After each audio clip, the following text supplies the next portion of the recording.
नमस्कार जोहार। मैं एमएस सर की पाठशाला में हजारों बाबों के नगरी से तहे दिल से आपका स्वागत करता हूँ। न संघर्ष न तकलीफ तो खाक मजा है जीने में। बड़े बड़े तूफान भी शांत हो जाते हैं जब आग लगे हो सीने में।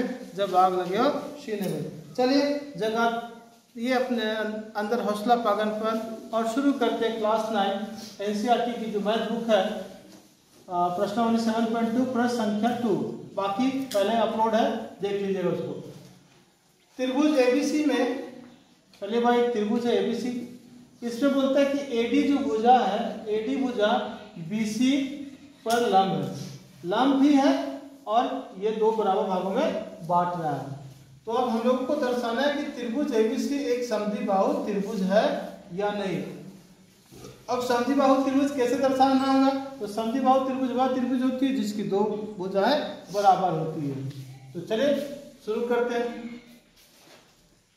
हल कहाँ चलेंगे त्रिभुज एडीबी और त्रिभुज एडीसी से दोनों त्रिभुजों को तुलना करना है, देखना है कि सर्वांशम है या नहीं। आगे बढ़ते हैं। ऐसी स्थिति में जब देखेंगे तो आपको यहाँ सबसे पहले दिखेगा कि दोनों त्रिभुज में AD बराबर AD है। दोनों त्रिभुज में AD बराबर AD है। क्यों है? क्योंकि इसको बोलते हैं उभयनिष्ठ भुजा है। दोनों त्रिभुज में AD भुजा जो है इसमें भी शामिल है, उसमें भी। इसलिए अब आप क्या ऐसे कह सकते हैं कि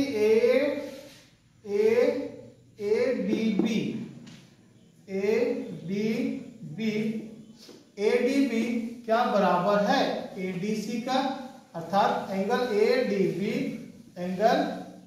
ADC का बराबर हो सकता है क्या? तो यहाँ ब्रैकेट में लिखना है हाँ बराबर है, क्योंकि ये जो AD है देखिए यहाँ लिखा हुआ AD भुजा BC का लंब समद्विभाजक है, इसको दो बराबर भागों में बांट रहा है। तो लिख दीजिए कि चूंकि AD भुजा BC का लंब समद्विभाजक है, इसलिए ये दोनों एंगल ADB और एंगल ADC बराबर हो गए। अगर ये न लिखना चाहे तो यहाँ एक और ऑप्शन है, इसको मैं भी थोड़ा देर हटा दे रहा हूँ, ये अगले विकल्प में यूज करेंगे। यहाँ एक और ऑप्शन है क्या है कि चूंकि ध्यान से देखिए यहाँ पे समकोण बन रहा है, प्रत्येक कोणों का मान 90 डिग्री है, अर्थात समकोण। इसका उपयोग इसमें सही होगा। वह भी यूज कर सकते थे लेकिन नहीं करेंगे क्योंकि एंगल की बात है। और एंगल पर ध्यान से देखिए कि यहाँ पे 90 डिग्री का एंगल बना है, यहाँ भी 90 डिग्री है। तो जब 90 डिग्री है ये तो क्या उसका लंबा चौड़ा लिखेंगे, उसका उपयोग हम लोग आगे कर लेंगे। और तो और इसमें हम लोग आगे देखते हैं कहाँ गया ये BD भुजा जो है वह CD का बराबर है, या BD बराबर BC लिखिए या CD लिखिए, दोनों भुजा बराबर है। कैसे? इसमें उस भाषा को यूज कीजिए जो पहले यूज कर रहे थे। तो कैसे कि AD जो भुजा है, AD भुजा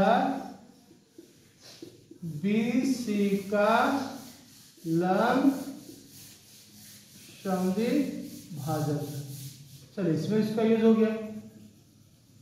अब ध्यान से देखिए आपको एक सर्वांगक्षमता प्रतिपद यहाँ यूज होता हुआ दिखेगा, वह है सर्वांगक्षमता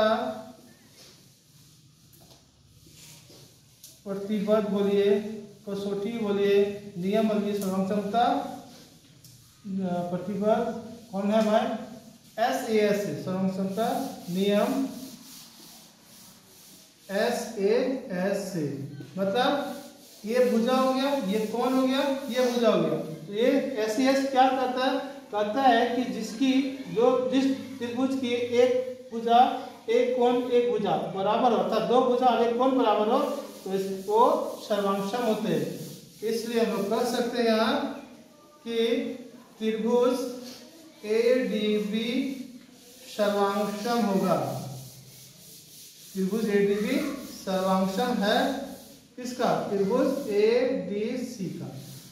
अब इतना खेल रचने के पीछे क्या कारण था? ये कारण था कि हम लोगों को प्रूव करना था कि ये दोनों त्रिभुज समद्विबाहु त्रिभुज है या नहीं।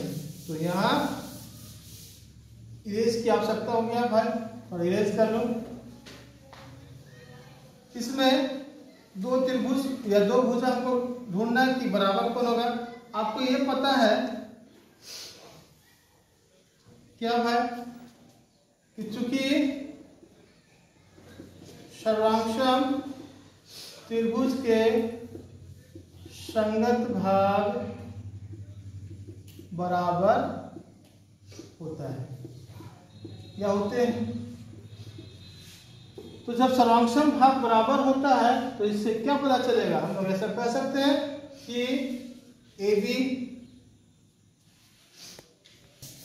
तो AB भुजा जो है AC का बराबर होगा, इसलिए AB बराबर AC, ये बराबर हो गया। और हम लोग ऑलरेडी देख चुके हैं कि BD और CD बराबर है। तो हम लोग कह सकते हैं, यहाँ लिख दीजिए भाई, एक स्टेप बढ़ा दीजिए कि क्या कि BD बराबर CD। ये कहाँ है? ये चीज हम लोग देख चुके हैं। ये कैसे हुआ था तो इसको अगर लिखना चाहे तो वही लिख दीजिएगा, क्योंकि AD भुजा BC का लंबसम द्विभाजक है, इसके वजह से।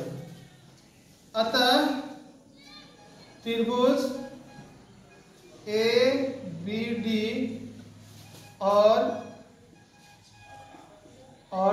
त्रिभुज ADC समद्विबाहु त्रिभुज है। ये समद्विबाहु त्रिभुज कैसे हुआ? क्योंकि इसकी एक भुजा ये वाली, इसकी ये भुजा ये वाली। जिस त्रिभुज की दो भुजाएं बराबर होती है वह क्या कहलाती है? समद्विबाहु त्रिभुज कहलाती है। उम्मीद करते हैं आपको समझ में आ गया होगा। समझ में आया होगा तो तुरंत लाइक शेयर जरूर करेंगे। समस्या उत्पन्न हुई है तो कमेंट करेंगे, उसको अगली वीडियो में समाधान करेंगे। और पहली बार आप अगर मेरे वीडियो को देख रहे हैं तो सब्सक्राइब करना ना भूलें। धन्यवाद।